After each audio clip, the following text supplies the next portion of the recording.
എങ്ങനെയാണ് മക്കളെ ഇങ്ങനെ ഒരു ക്വസ്റ്റ്യൻ വന്നു കഴിഞ്ഞാൽ ചെയ്യാം? സിമ്പിളാണ്, വലുതായിട്ടൊന്നും ബോധർ ചെയ്യേണ്ട. ഇവിടെ ഏതൊക്കെ ടേം ഉണ്ടെന്ന് ആദ്യം നോക്കാം. ലോഗിൻ്റെ ടേം ഉണ്ട്, കോസിൻ്റെ ടേം ഉണ്ട്, ഇ റേസ് ടു എക്സിൻ്റെ ടേം ഉണ്ട്. അപ്പോൾ ആദ്യം നമ്മൾ സ്റ്റാർട്ട് ചെയ്യണത് എവിടെ നിന്നായിരിക്കും?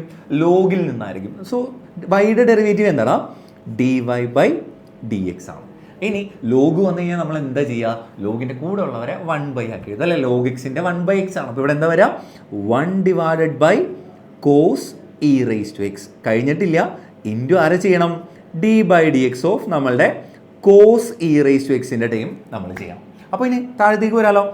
1 cos E raise to X അതുപോലെ തന്നെ കിടന്നോട്ടെ. എന്താണ് കോസിൻ്റെ? ഇവിടെ കോസിൻ്റെ ടൈം ഉണ്ട്, ഇ റേസ് ടു എക്സിൻ്റെ ടൈം ഉണ്ട്. കോസിൻ്റെ ഡെറിവേറ്റീവ് എന്താണ്?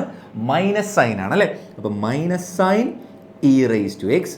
കഴിഞ്ഞിട്ടില്ല, ഇൻറ്റു ആരും കൂടി വരും? ഇ റേസ് ടു എക്സിൻ്റെ ടൈമും കൂടി വരും അല്ലേ? അപ്പോൾ ഇൻറ്റു ആരും കൂടി വന്നടാ? ഇ റേസ് ടു എക്സ് ആണ്. നമുക്ക് ഇത്തിരി ഭംഗിക്ക് എഴുതിയാലോ? എങ്ങനെയാണ് വരാം? Minus sine E raise to X divided by cos E raise to X into E raise to X. ഇങ്ങനെയല്ലേ വരാം? എന്താണ് സൈൻ ബൈ കോസ് എന്ന് പറഞ്ഞു കഴിഞ്ഞാൽ? ടാൻ ആണ് അല്ലേ? അപ്പോൾ ഇതേ നമ്മുടെ ഫൈനൽ ആൻസർ ആയി. Minus tan E raise to X into E raise to X. വേണമെങ്കിൽ ഭംഗിക്ക് ഇ റേസ് ടു എക്സിൻ്റെ ഫ്രണ്ടിൽ കിട്ടും. ഇത്രേ ഉള്ളൂ. സെറ്റല്ലേ?